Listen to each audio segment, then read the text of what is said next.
Hi. And welcome to the Universe Podcast. On this podcast, we try to bring social justice issues to a roundtable discussion. And this week, you're here with Gabe. That's me, and Anna. That's me. That's you. Would you like to introduce yourself a little bit? Sure. I am a UNC undergraduate student. I am majoring in global studies, and I am in the process of creating my own major in horror studies. So that's going to be fun. Wow, that's really cool. I use he, they pronouns, and I'm excited for where this podcast is going. That sounded so sardonic.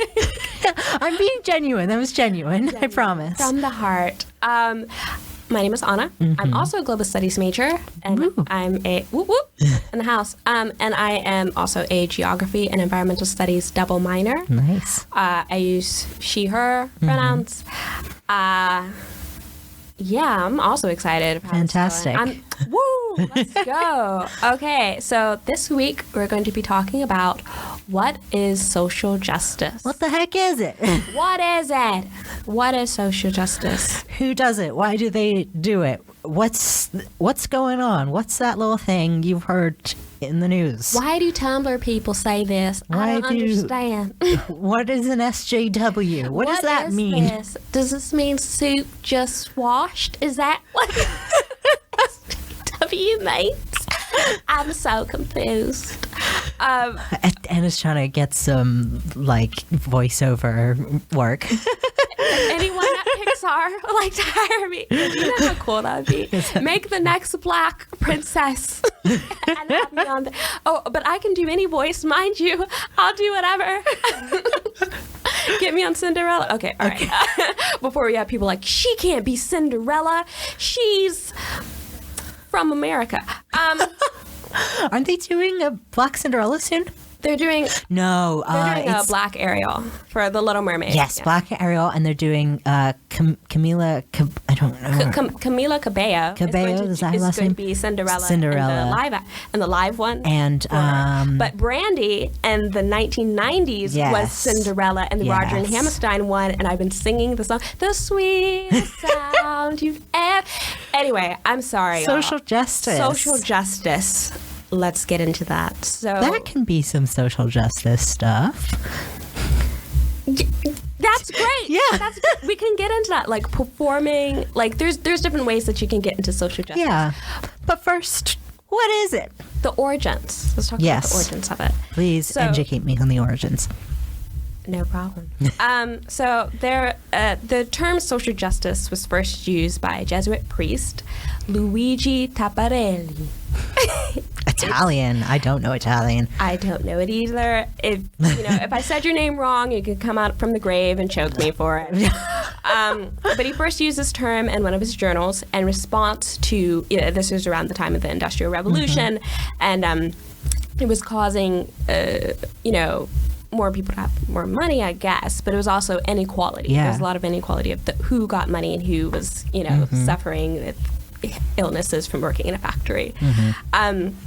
And that's the origins of it. But of course, over time, this is like the 1800s, the way that it's been used, the way it's been utilized, where it's been used, it's at a global scale of what social justice is. So, Gabe, introduce us to the social justice dictionary. Yes. And compiling. So there's a lot of buzzwords that you might have heard around social justice, whether you know what they mean or not. I'm going to introduce you to some of them. So some of the words you might have heard are words like intersectionality. And it gets thrown around a lot, and sometimes it gets thrown around in a way that's not quite accurate to what it actually means. The word comes from an idea that was coined by Kimberly Williams Crenshaw.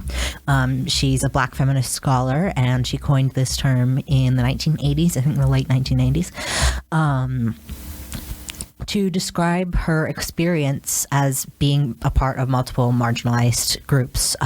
She is both a woman and Black.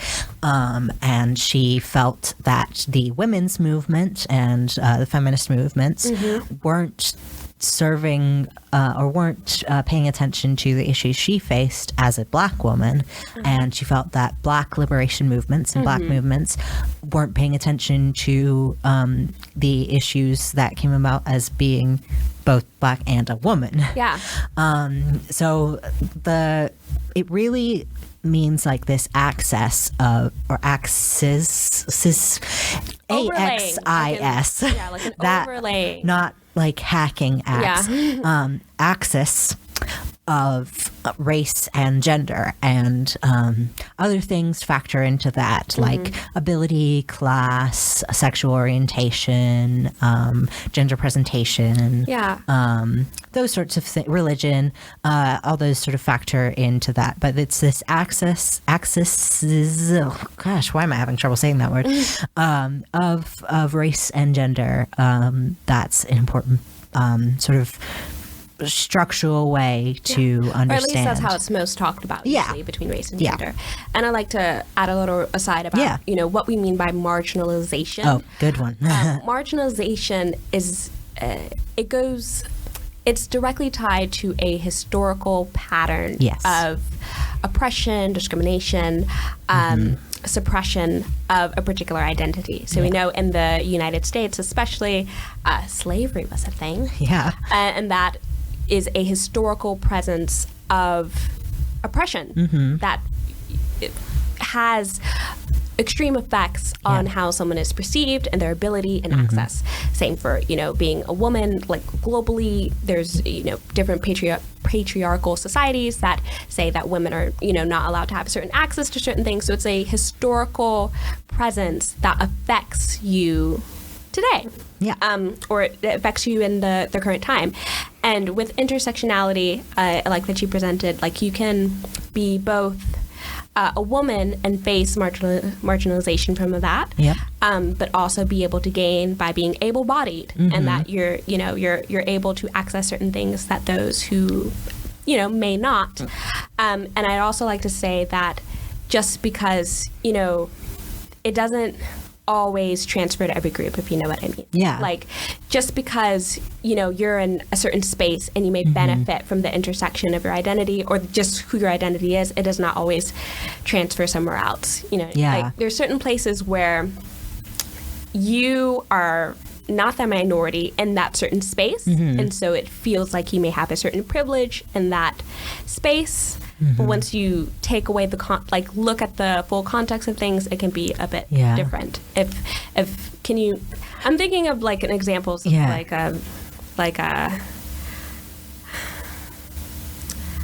what was the example I was thinking of? I'm thinking of being Black and being just the Black male, you can experience, certain discrimination, certain marginalization. Right. But in a space where you're interacting with Black women, there's a certain benefit of that. There's also colorism, you guys may have heard, where globally, if you could be a minority, but because you are of a lighter complexion, you are treated better in a certain space because of that. But in other spaces, you may be a lighter skinned minority, but if you're in an aspect where that being a minority period is not, you can still face marginalization.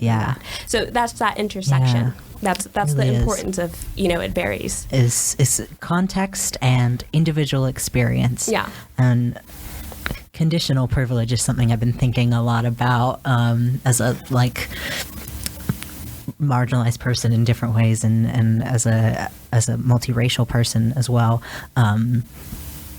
That's I think a different conversation though, to be honest. I have a lot of thoughts about that, but maybe cut that out because I just wanted to tell you that I've been thinking about conditional privilege a lot. No, it's fine. It's fine. We can think of it for the future. Hey, look it up for yourselves, you guys. But we can definitely talk about it in the future. But that's something that deserves a long conversation, and I think all of these do, but like this is just deeper a stuff. These preface, are some introductory ways to think about and look at social justice. So another word that you may have heard thrown around is ally or allyship. Or you see those buttons that people have that are rainbow that says ally.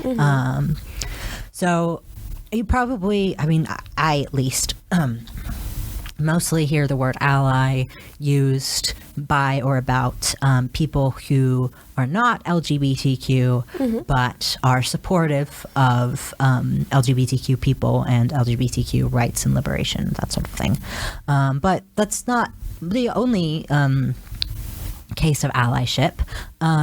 Allyship is basically just having solidarity with groups you are not a part of. So you might be, for example, I would like to consider myself an ally to the Black community because I am not Black, but I stand in solidarity with the struggles of the Black community, and I am willing to do certain actions, social justice actions, to promote Black liberation, that sort of thing. Just personal, I guess, example. But so it's not just limited to LGBTQ allyship. It's really just standing beside. Yeah, and I think there's this really great quote by Lilla Watson that I heard before, and I'll just say it, and I think it covers really well the fact that you said liberation. And it goes, if you have come here to help me, you're wasting your time. But if you have come because your liberation is bound up with mine, then let us work together. That's so good. Yeah, it's not, to be an ally is not, oh, I'm helping these poor people. Yes, correct. It's not, it's not, if you are an ally, it cannot be a choice. You can't take it off and on when you walk out of the door. Yeah. Because those people, the people that you are standing with, don't have the choice. Like, I'm Black. I can't be like, oh, whoop, I'm white today. I decided to be white, and I am now white, and that means I am white. I can't do that. I can't, many people aren't able to, leave their identities by the door. And if you are standing in allyship with a community that has, or standing in solidarity with a community that has a certain identity, it's you stand with them, even if it makes you uncomfortable, even if it can cause, some form of alienation, because at least you're getting a taste of what this community has to experience fully. Definitely. That's great. Sorry, I just burped there.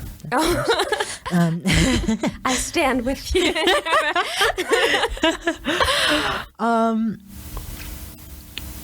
I think those are some of the biggest. Sorry. You okay, bud? Trigeminal algae attack. Oh no. Okay, I think it's gone. Okay. I told you about that before, and it didn't happen so obviously before, but this time it was. Sorry. Feels like getting stabbed in the face. Oh no. With an electric knife. There is just a little something happening. We'll just Technical difficulties and the technology being my nervous system. Oh man. It'd be your own nervous system. Yeah, I really do. Where was I? Inclusivity. Inclusivity is another word that gets talked about surrounding social justice. And really, it just means including people who are marginalized, who may otherwise not be included, including them in the conversation. If you are kind of always guaranteed a seat at the table, making sure that people who aren't always guaranteed a seat at the table, making sure that you build a chair for them, or you help them build a chair. And Build a Longer Table. Build a Longer Table. Make sure that A Seat at the Table was a great album. Although I have longer conversation again, but I believe in building a new table. I think that is what is called tea. That's the tea, sis. Which I think has to do with liberation, which is another word we can talk about. But I think I kind of want to talk about that at the end. Yeah, I think that's a great idea. And, for those who are maybe listening, like, what do you mean, like, build another table? It's just like the systems that we've had have been, all over. Well, I think that's what I want to get to at the end. Oh, that's I'm okay. sorry. I'm sorry. Oh, ignore me. No. I mean, we can talk about it now if you want to talk about it now, but I was thinking it would sound good at the end. Yeah, do your thing. Okay. Absolutely. Okay. I'm including you in this. Okay. Yeah. Oh, I just want to also get your input. Huh? Oh, yeah. We're at 7:40. So we'll move that to the end. So Okay, yeah. The next thing I'm going to talk about is, what is social justice work? What does social justice look like? What is this SJW crap you're talking about? See there, you just swore. Yeah. Is crap a swear word? I don't know. I was always told it was when I was a we're kid. gonna have to put an E by this. Explicit content. Explicit content. Let your parents know. With adult supervision only. So what is social justice work? How do you do social justice? Mm-hmm. I think the first step, and the easiest step as well, into doing social justice is noticing. Just noticing the world around you, being conscious of things that may be hiding underneath the surface, maybe things that you haven't seen before. Yeah. I saw this great analogy that I just showed you. Oh, analogies. I love them. Where someone on Tumblr, I guess, was talking about... Tumblr.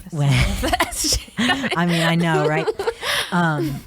They were talking about when you're in a car as a kid and your parents are driving, you don't notice the road signs, you don't notice the traffic laws, those sorts of things, Barely the directions you're going. Okay. It doesn't work for the analogy. No, it doesn't. But I notice them now. Right? Yeah, in the social justice sense.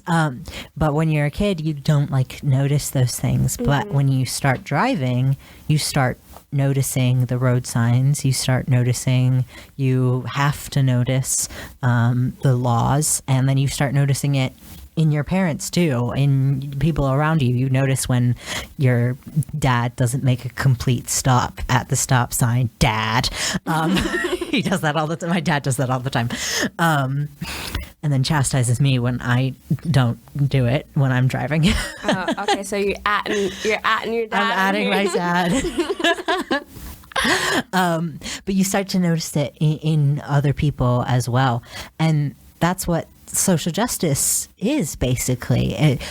You notice things that you might have been ignorant of before. And it doesn't mean that the road signs weren't there. It doesn't mean that the traffic laws weren't in place before. It means that now you're in a position where you notice them and you start to pay attention to them and you realize their importance. So that's the first thing, is just learning to drive. Taking driver's ed. Speaking of, I'm taking driver's lessons this weekend. Hope that goes well. Oh, I hope it goes well too. Yeah. Because like you said, going back to the social justice analogy, we're going back and forth with it, but the importance of these signs is to keep other people safe. And also yourself too. Yeah. Yeah. So just start noticing the things around you that you may not have been paying attention to before. Yeah. The next step, I think, if it's step-by-step sort of thing, would be listening. Hey, you're doing it right now. You're listening to a podcast. Wow, amazing.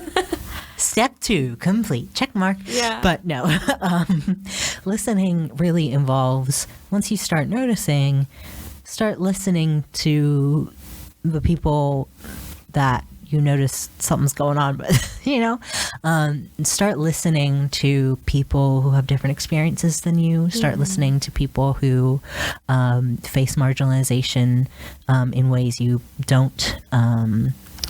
Start listening to. Just start listening. Just listen. And I think, there's two big things I can think of when it comes down to listening, and that when active listening. Active listening is like you listen to understand, not to argue. When you're listening, you're not thinking, you're not interrupting, because that shows that you were just thinking of what you were going to say while that other person was talking. And active listening involves an echo of like, I heard what you said when you said this, and adding on to that. And you also said something about listening to other people's experiences, and I think that's very important. And that your experience and the way that you lived is completely different than mine. But that does not mean that you did not experience it. And your experience is not an opinion; it's a fact. Yes. This is your good point. Your historically, it happened. This is canon. we can go back in time, and it happened. It does not have to be the same as mine, but it does not make your experience invalid, my experience more valid. We're all on this earth. We all have different experiences, and so it's important for us to listen to the value of those. Exactly. Listen to understand. And that doesn't just mean with your ears. Reading is also listening. Reading is important. Yes. Fundamental. But that taking in information and really thinking about it. I think the next step is critiquing. So once you have this knowledge from noticing, from listening to other people, the things you notice, you might be able to think about and understand the deeper implications of what's going on, the deeper meanings.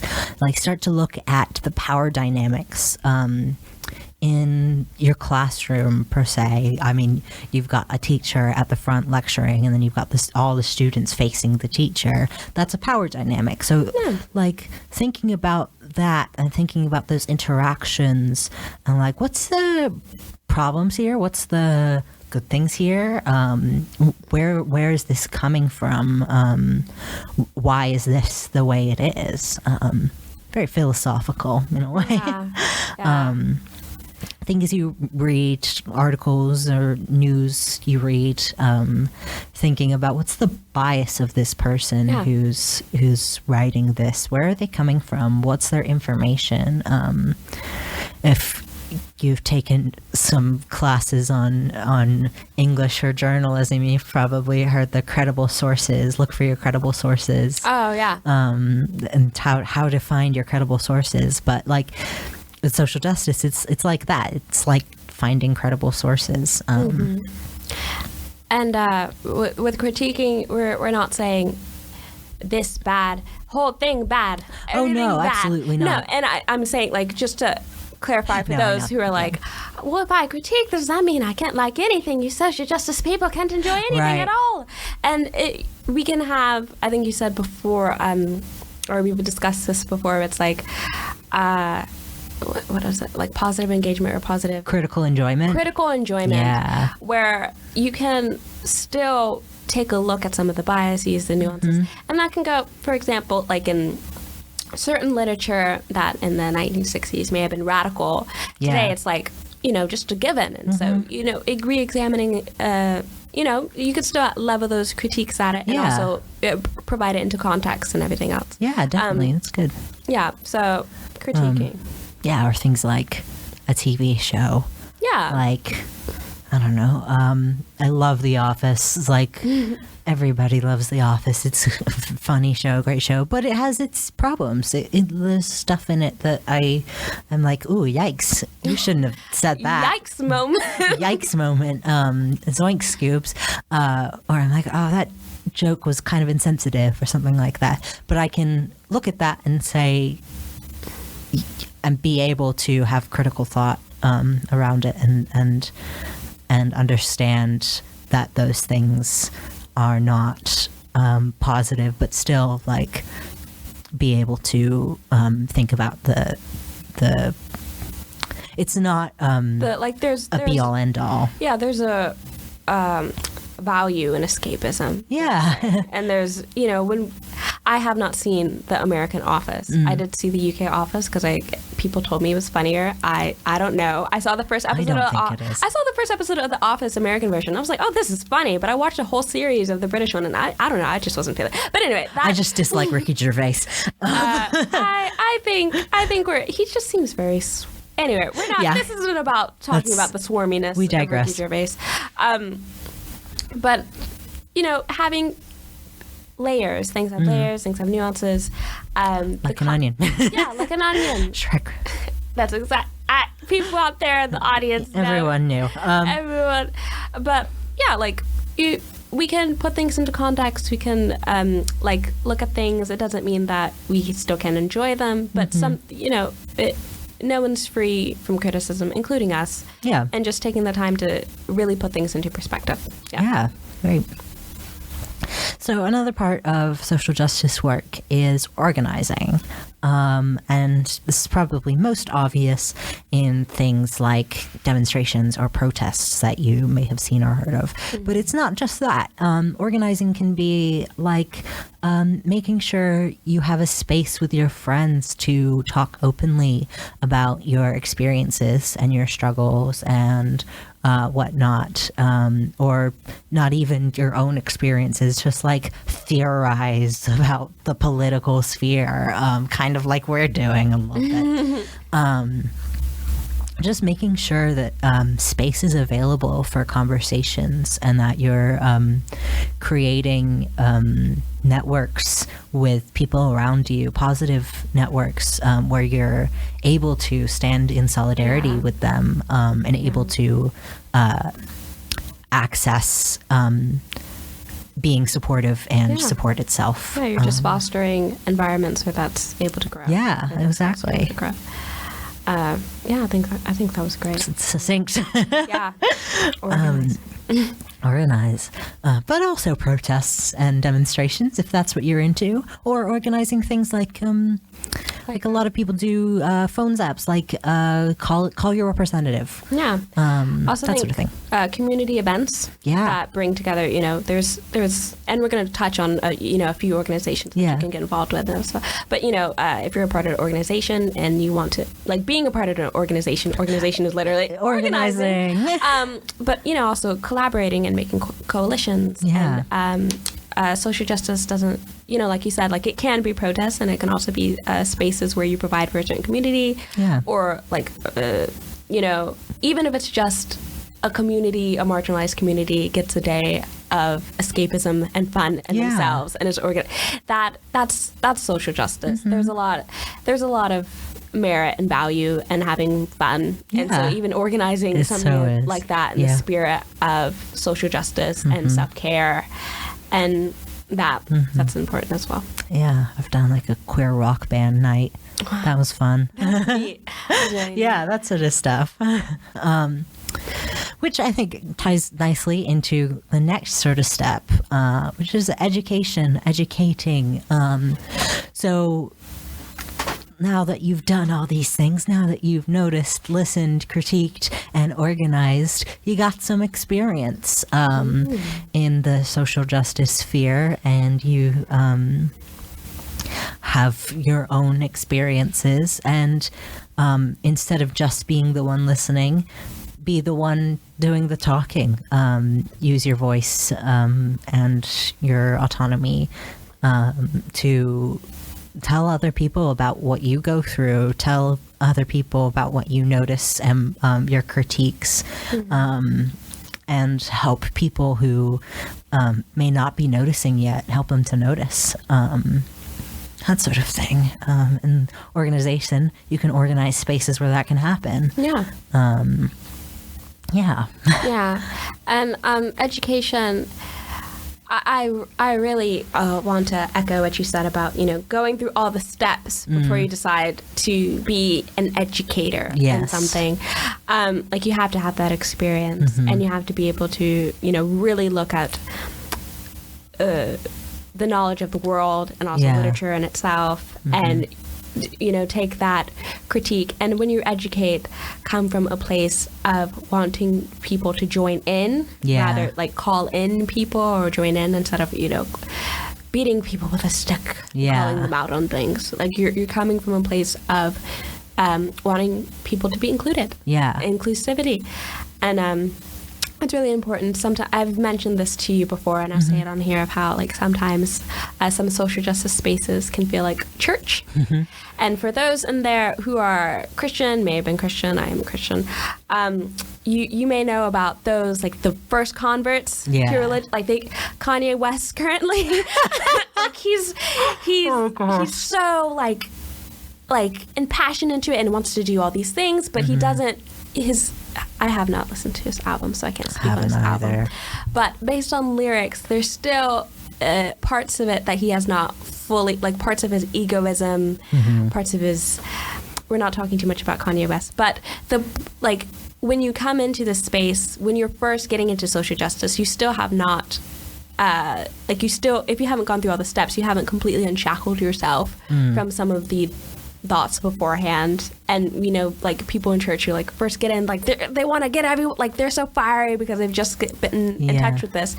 But that experience gains you nuance. That experience gains you different perspectives. That experience gives you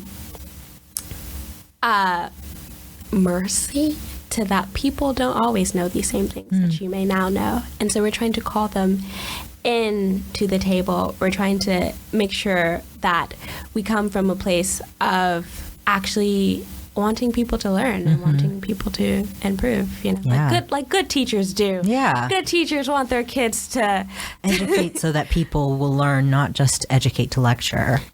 Educate to learn, not educate to lecture, so that other people can also do the same thing that you're doing in the future. And so the next sort of things, which are very much linked and are, I think, quite a bit more difficult to do for good reason, are deconstructing and reconstructing. And don't feel like that's quite as obvious as some of the other words that we've used. But that basically means what you were saying, you are unshackling yourself from some... What was the word you used? I think thoughts of old. It sounded very religious. But like self-reflection and thinking about the way you view the world, and now that you have all this knowledge of other people, of the way that other people move through the world and the way that you move through the world, thinking about your implicit biases and your inner thoughts, and thinking about the messages that you've been sent by the world around you, society, media. Like maybe you see a person on the street who is asking for money, and you think, I'm not going to give them the money because they might spend it on drugs. Take a second and like think about, where am I getting these messages? Because statistically, it's much less common that people who are asking for money on the street are actually using it to buy drugs. Where am I getting these messages from that is something that happens? Is it like the media? Is it like television shows? Who's telling me this? Is it my mom? Did my mom tell me this? Like, who's telling me this? And why are they telling me this? And why do I honestly, I have a personal problem with people who are like, no, they're going to spend it on drugs, because you spend your money on alcohol as well. So like, well then, anyway, we'll just, that was a bit of a tangent, but like think about like what deconstruct your own inner thoughts. Where is this coming from? Why am I thinking this? What is the reality of the situation if it's different from what you've been told or what you've implicitly thought? And is this something that is helping the world? Is this empathetic? What is the thing? Is it kind? Is it helpful? Is it true? You know that? Yeah. I know what you're talking about. Yeah. I mean that, like thinking about, is it kind? Is it helpful? Is it true? And then after that, and on the other side of that, is reconstructing your own thoughts and your self-perception and the way you move about, to be more positive, empathetic, kind, truthful. Just reconstructing a self that you want to be. But it also involves, on a broader scale, systems. So deconstructing systems that are harmful, and that perpetuate harm. Yeah, exactly. And reconstructing more positive systems, and those things can look like all of the things we just mentioned. Yeah. By noticing, by listening, by critiquing, by organizing, by educating, you are deconstructing and reconstructing. Deconstructing the bad stuff, out with the bad stuff, reconstructing and in with the good stuff. Yeah. And I like to say about implicit biases. Yeah. If in case anyone doesn't fully understand that. We all have things that that impact the way that we view other people, and that impact how much we value other people's lives and other people's identities. No one is immune to it. No one is immune to it. You're not immune to propaganda. You're not immune to propaganda. Oh man, but it's those like, that was a wonderful example that you gave. It's like those little things that impact how, who we think are worthy. Yeah. And I deal with it, and part of reconstructing is to catch yourself. Yes, that's a good way to put that. Yeah, and to like reframe those thoughts in mind. I was when you're talking to kids, I work with children, and today I was like, if you have nothing nice to say, then you shouldn't say it. You should keep it to yourself. And as a matter of fact, you should start training your mind not to even think that in the first place. And that's part of reconstructing, like training that, like, those habits just don't, those thoughts, those, you're actively, even internally, breaking those down. And of course, systems but we could start with ourselves, but systems is, it's something, we should go for the gold. Yeah, I absolutely agree. So with all of that said, I think,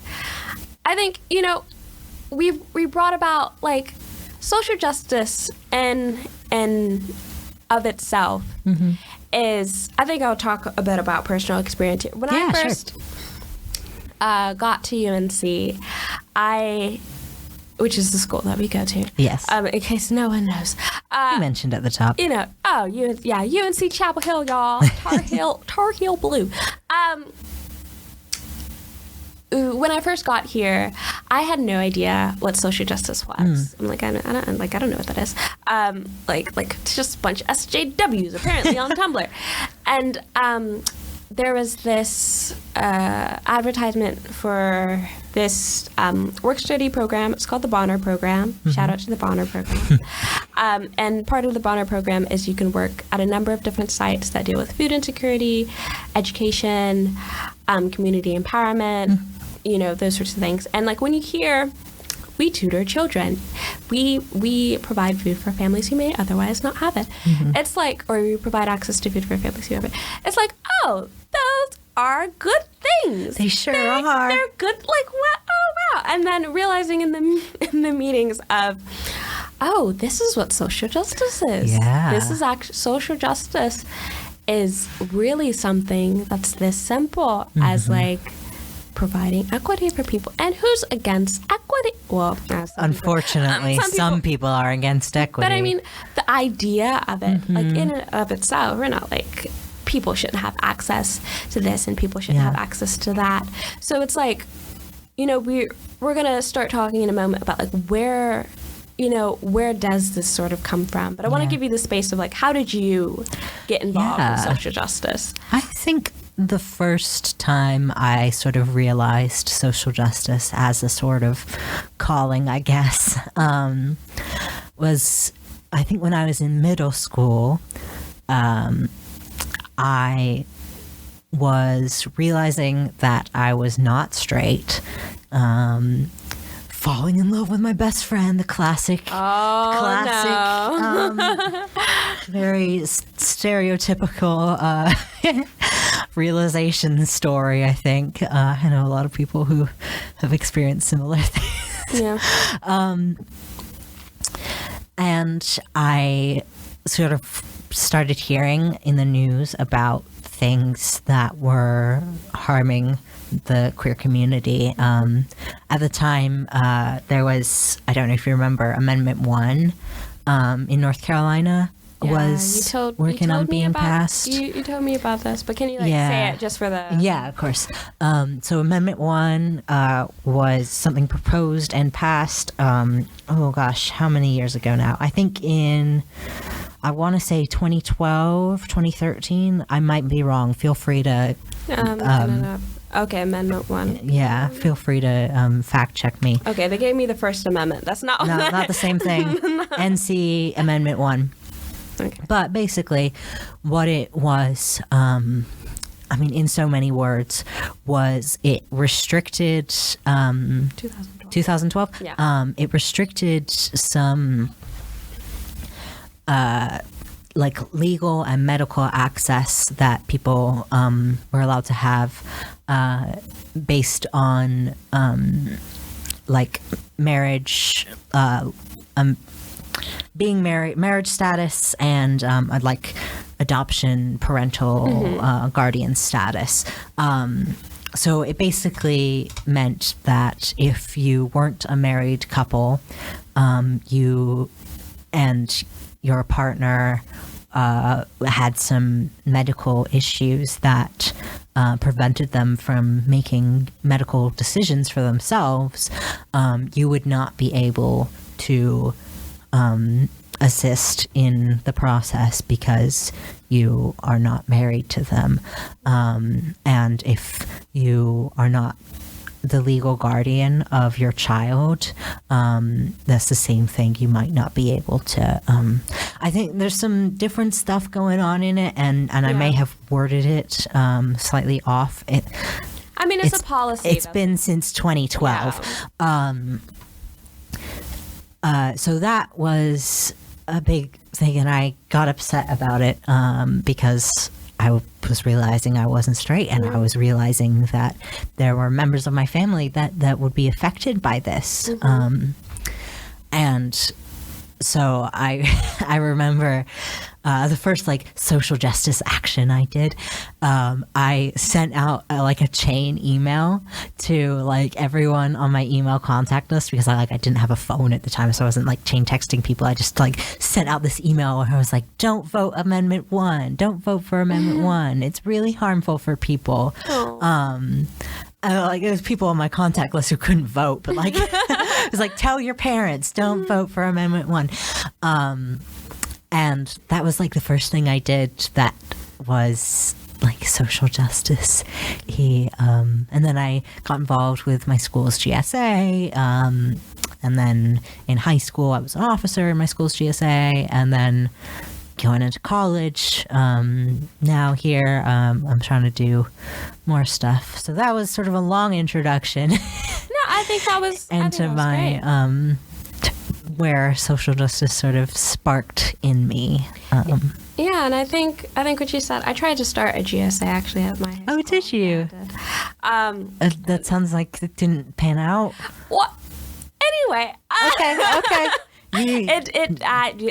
You start things, but I was, and with you saying that, it reminded me of that, and that I haven't thought about that in so long, and it's why did I not realize, what social justice was when I was, actively engaging it, I've told you this before, and I've said it to other people. It's me existing. Yeah. Is, especially being a student on this campus, is already an affront to so many systems as just a Black woman, just that intersection alone. And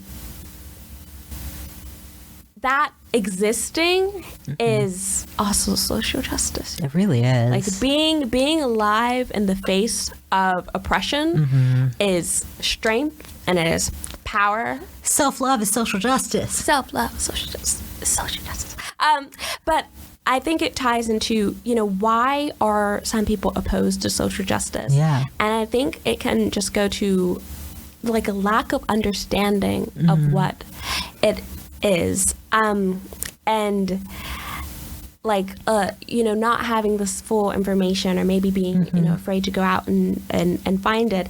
And I find, I've heard on UNC's campus that, if you're unfamiliar, the Campus Y is called the hub for social justice on this campus, and it used to be a YMCA. It's no longer affiliated, but we call it Campus Y.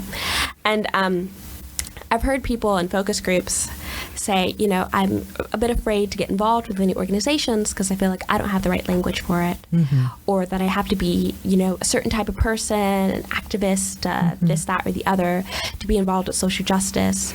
And once you learn about it, social justice is existing. Social justice is working at a community center. Social justice is having conversations.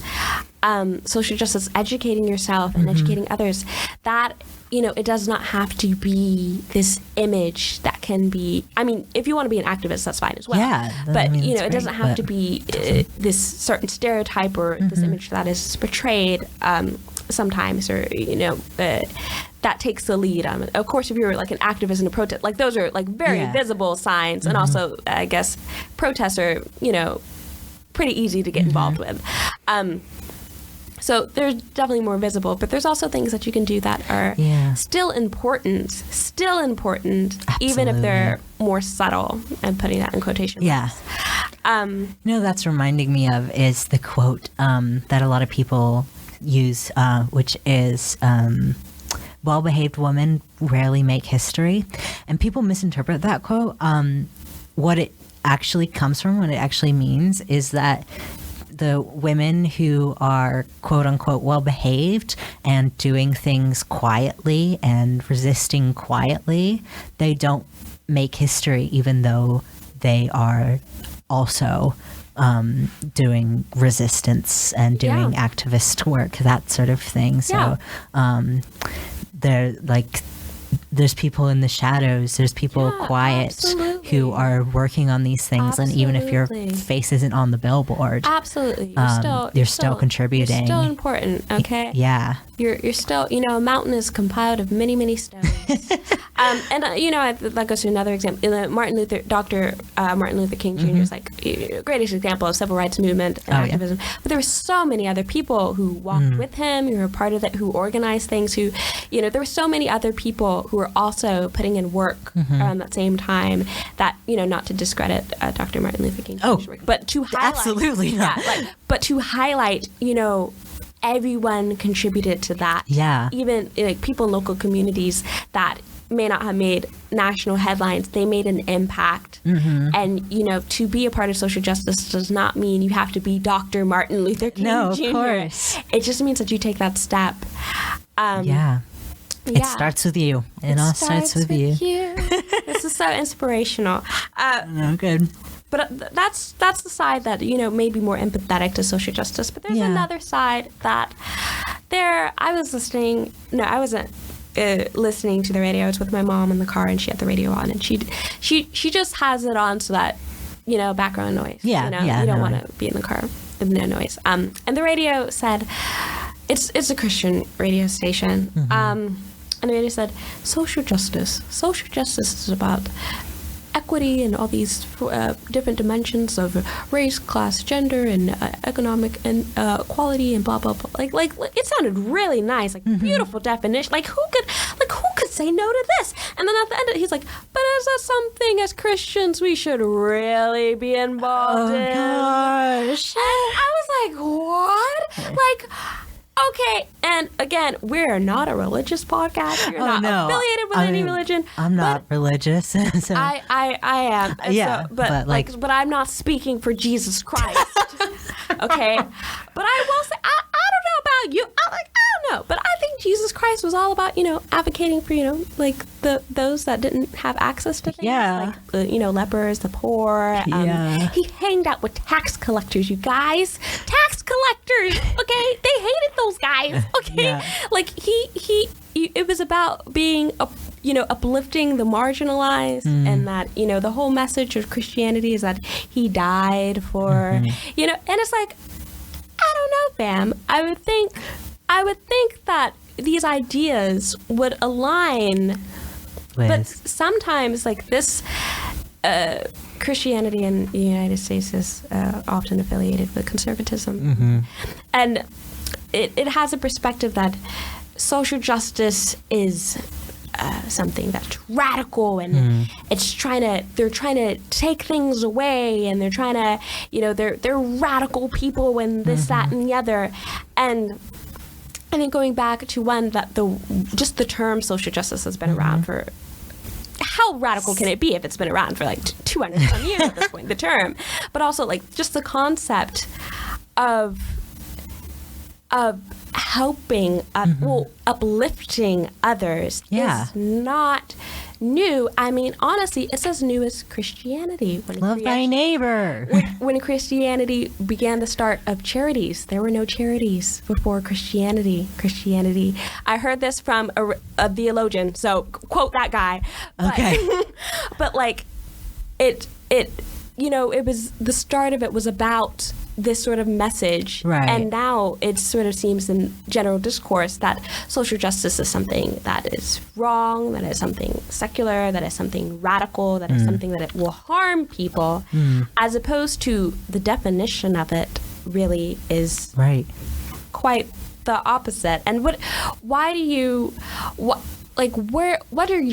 your idea of where this comes from? Right. This sort of animosity towards social justice in some spaces.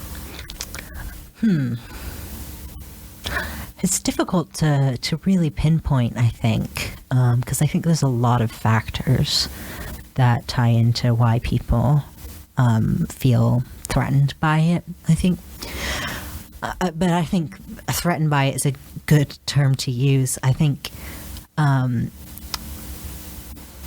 noticing thing, I think people don't like to realize that they may not have realized things in the past, that they have been ignorant to some things, or that they have been that the world may not align with what they have thought before. I think in the US especially, we're a culture that is so like against being wrong. Like being wrong or not knowing something is like a major offense in the culture, and like people don't want to be seen as not knowing something or being wrong. But it's so totally okay to not know something and to be wrong. We're all ignorant, fam. I'm ignorant as so many things. I'm ignorant too. Like, it's okay. It's not a bad thing to not know. You don't know everything in the world. You can't. That's impossible. Yeah. And we should be allowed to confront our ignorance and to grapple with it, and to be okay with not understanding some things, but still respecting them. And I think that is partly where this fear of social justice comes from, is this fear that your world gets turned upside down. This is a story. A fear of change, a fear of being lied to, feeling like you've been lied to. I think that's a big part of it. But I wanted to mention one thing that you were bringing up, that you kept saying radical, like social justice is something that's, people think is something that's radical. The word radical, it means to grasp at the root. It means getting at the root. So if something is radical, we're getting at the root of the problem. We're getting at what's causing it. We're getting at the real origin of something, and really like digging deep. Yeah. Both literally and in the metaphor. Yeah. Digging deep into what's going on. So someone calls you a radical, it's not a bad thing.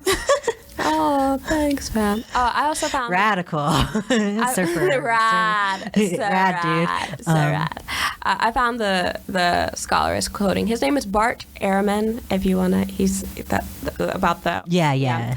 And I actually listened to. He has a book called Misquoting Jesus. If anyone wants to read it. Interesting. A plug, because he's a professor at UNC actually. Oh, really? Yeah. Okay. That's fun. Yeah. I'll say another theory about why social justice may seem please. kind of threatening to some people, and then we can just move on from there. But I was listening yesterday. I had a class where there is a professor of psychology, neuroscience. His name is Keith Payne. It was it was really good. He did a study on, and this was specifically about economic inequality. But he did a study looking at, he did a game, and everyone got the same results out of the game. One group was told afterwards that they did worse than average, another group wasn't told anything, and then another group was told that they did better than the other players of the game. And so the results of this were those who did better than average thought that they did not want to give. There was a point in the game where they could distribute their winnings from it, and they did not want to distribute it because they thought that they won from their hard work. Right. Even though the game was slated to make sure everyone got the same. Like, it was purposely made. They didn't know that, but they thought that they got it from their own hard work. Also, they didn't know they got the same thing as everyone else in the game. Yeah. But they thought that they had more than average. And so this was the results. There was a portion of it where he asked, do you think that the other people should be able to vote about how things should be distributed? And they were like, no, we don't think those other people should be able to vote because we did better than they did. There's also some other questions that basically, for those who did better than average, wanted to maintain their status quo, even though they thought they weren't even really doing better than average. And the game, the game in and of itself was already unequal. Whatever you gained would never have been from your own merits. It was already slated for you to win, or to feel like you won. Yeah. And we live in a society. No, we, you live in a society. I live in the Animal Crossing village. Yeah. In the United States, we have this belief that, for the most part, if you ask, like, oh, how are you doing economically? You're like, oh, I'm middle class. Like we have this belief that we're doing okay, or at the very least, we're doing better than the average person. And for those who feel that they earned what they have, and that social justice is threatening to take away what they have earned to those who do not deserve it, quote unquote, yeah, is sometimes, and listen, I'm not trying to call anybody out already. Just again, deconstructing things about yourself, and that we line up and we think, if that person is in front of me, it can't be because they actually earned it. And these systems, these organizations, they're just trying to take away the things that I've earned and give it to people who don't deserve it because they didn't work hard for it. And I want to go back to March, like, this game is not even a game that you set up to play. We're just players in it. Yeah. And in your life, if you look back on it, whatever success you may have been given has been maybe a combination of your own hard work. I'm not going to take away people's hard work, but also luck. And chance. And you know how many people are in Hollywood right now really trying to make that big break or whatever. And then the people who make it on the screen were lucky and had some form of talent. Some more talented than others. But also they had connections. They had networks. And this is not to take anything away from people, but it's just to bring it back to a perspective that I feel sometimes that this threatening is that we internally may feel insecure, and so we latch onto the things that we feel that we can control. and we think if we work hard for something, then the results of that are things that I can control. And if you've ever had that one tough day, people have been rich and just lost it all. There's not, you're not all that in control as you may think. Yeah. But that's just, my that's great. Realizing you may not have control of things. Yeah, that's a great way to put it. Yeah. Yeah. So that's probably combination thereof of all those things. Someone out there do a study. Figure it out. Message us. Yeah, I want to read that study now. Yeah. I think I've heard of something like that before, but yeah. So let's not end it depressingly. No, of course. Something I mentioned that we're gonna get at the end is liberation. So after all of this, what's liberation? So social justice, at least I think, should always be, the end goal should be liberation. And liberation means liberation from systems that are oppressive, freedom to have both individual liberty and collective support and community and open resources and equitable resources. Yeah. Not just equal, but equitable. Can you? Okay, yeah, because we said the word equitable. Yeah, we said the word it a few times. So equal is giving everyone the same. Mm-hmm.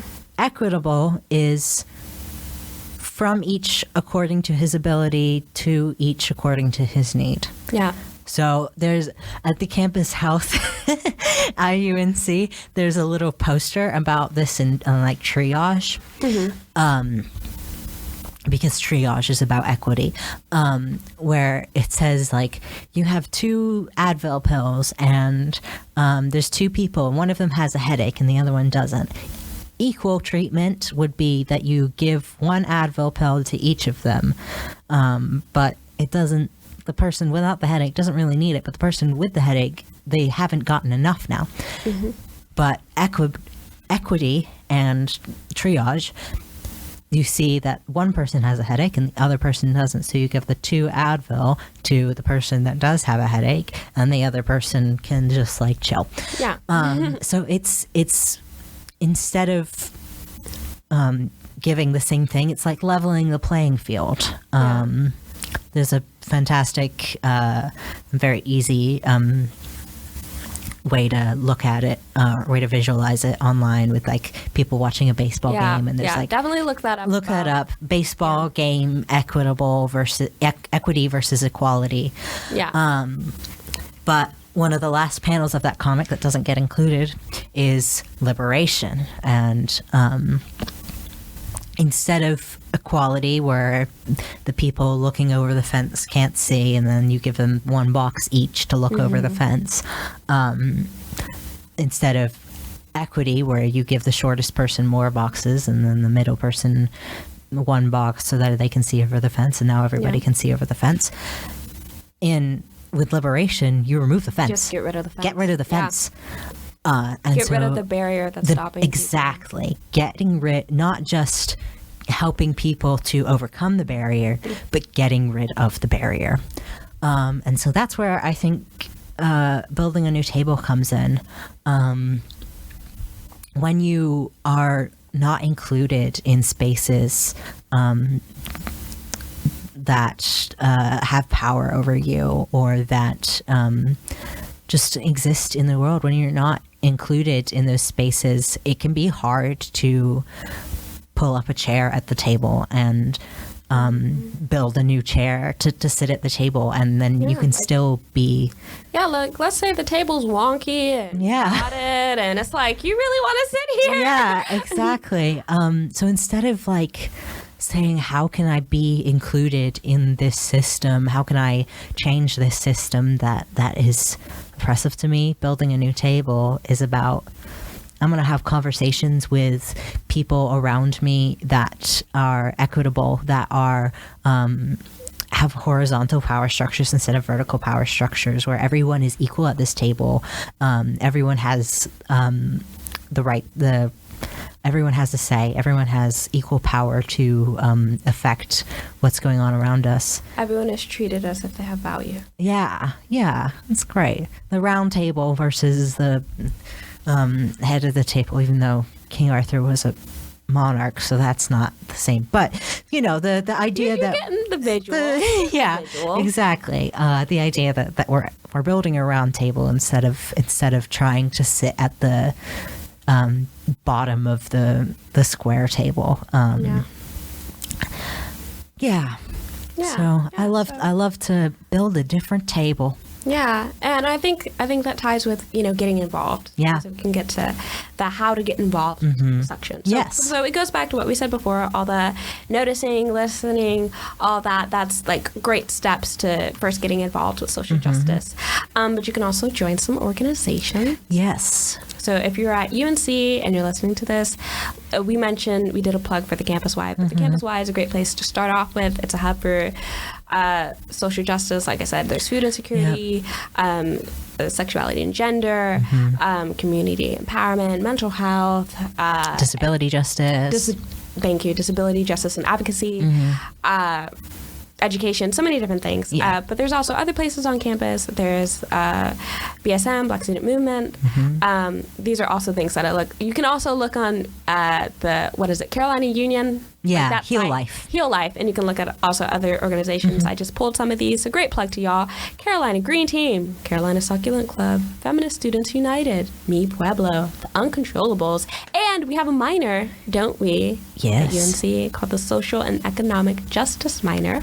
So that's something you can do. And there's also classes like Apples has classes. Yes. There's service learning. Yeah. Service learning. There's also Carolina Center for Public Service. Yeah.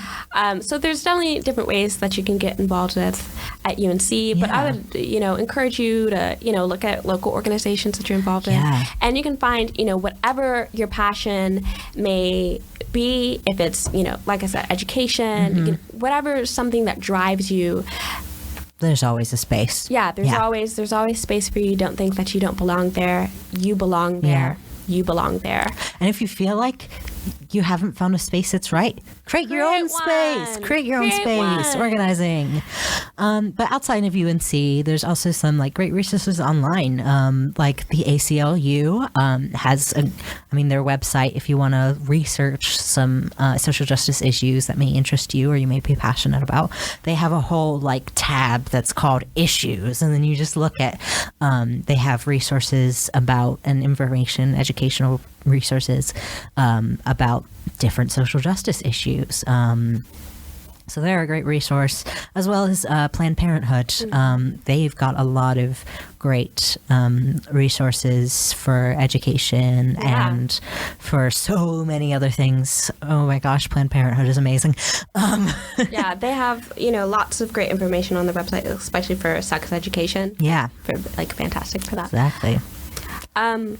Vote.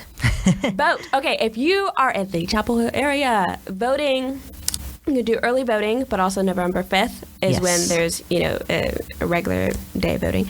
Also, and should be out before November 5th, I think. Oh. This episode, do you think? Oh, man. Okay, if it's not around this time, there's voting going on, you guys. And even if you don't vote now, vote in the future. Vote if this podcast comes out before you realize, oh man, I could have voted.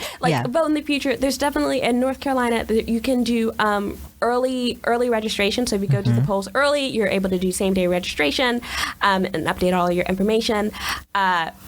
Also, we got North Carolina has all these gerrymandering things going on. Yeah. It's very evident that there are some powers that do not want certain people to vote. Yes. And that just shows the importance of it. Otherwise, they would not try to suppress it so long. In the history of the United States, if voting was not important, they would not have made a certain class of people be able to vote from the beginning, and other people have to fight for rights in order to get it.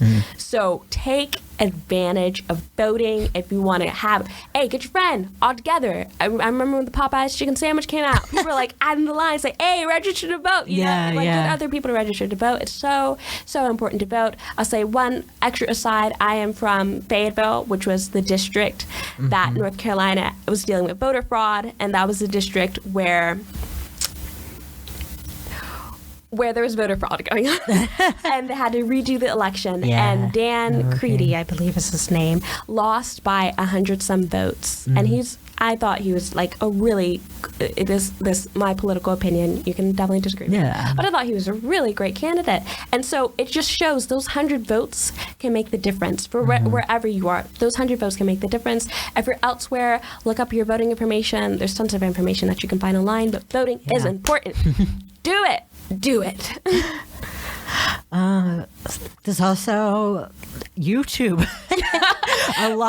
I feel like a lot of like Gen Z and like late millennials. Yeah. Like we were talking about, like we don't watch TV, we watch YouTube. Yeah, like that's what I do. I don't watch Netflix that much anymore. Yeah, I watch don't YouTube. Either. I watch YouTube. Yeah, and I feel like that's a really growing trend. But there's a lot of stuff out there on YouTube that you can check out. Some like really great ones are like Philosophy Tube, Queer Kids stuff. Yeah, which is really good at like informing you know, about, again, sexual education, but in like a really accessible way. And sex and gender as well. Yeah. Like in a really accessible way. And I added this one. Yeah. Have you heard of For Harriet? No, I haven't. She's not actually the person in charge of it, her name is Kim, but that's the name of the channel, and it's not like that well known in certain spaces, but it's a Black woman that talks about different societal issues from the perspective of pop culture. Oh, interesting. And so there's things out there. Definitely check these things out. Yeah. Another one I wanted to plug that I came across more recently is a YouTuber called Jacob Geller, and he does a lot of stuff about video games, but he also like really ties it into the political environment. It was amazing, and he's a North Carolina native. He went to UNC. He's a UNC alum. Oh wow! And he talks about like modern art and its connection to the suppression of modern art and its connection to fascism. Oh, it's so good. So good. I can't like rave about him enough. I love those videos. So if you're like into video games, that's a great way to like there's something for explore everybody. that. So that was my plug. Yeah, that's great. And if there's other things that you guys know, you can certainly let us know. Like we said, getting involved with local communities, finding your passion in whatever places you can. Send us things you want to plug. Like, I'm like, totally into that. Give us recommendations. We're totally here for it. You think we're ready to close? Let's shut it down. So that's the end of the episode. But hopefully it's not the end of the discussion. If there is any points that were presented here that you want to research, fact check, yell at us, feel free to shoot us an email. Yeah, please do. We'll look at it at theuniversedpodcast@gmail.com. That's the Universe, UNIBERSED podcast@gmail.com with any questions, comments, suggestions that you may have, because they may get answered in a future episode. Indeed. Also, be sure to follow us on Instagram and Facebook at The Universe Podcast. And this is Anna. And Gabe. With production by Anna, Gabe, and Morgan. By the production team. Thanks for listening, and stay versed. Stay versed.